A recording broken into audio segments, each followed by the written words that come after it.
ਤੁਰਕ ਵਾਲੇ ਹਾਂ ਖਬਰਾਂ ਬਸ ਫਸੇ ਆ ਇਮਰਾਨ ਹਾਂ ਫਸਦਾ ਪਿਆ ਦਿਨੋਂ ਦਿਨ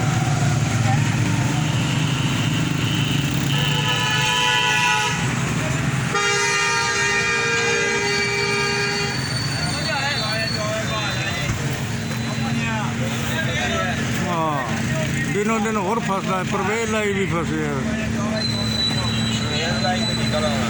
वो तो निकल आएगा इमरान खान का निकलना बड़ा औखा काम हो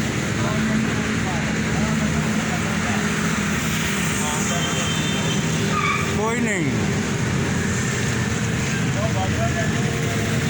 मेरे कोल मोबाइल है वैसे भी घंटे तक नहीं सुनना मैं 24 घंटे खबरें ही सुनना वा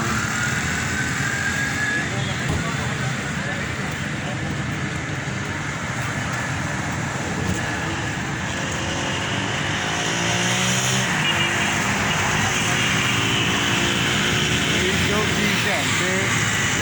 खबरें ही सुनना वा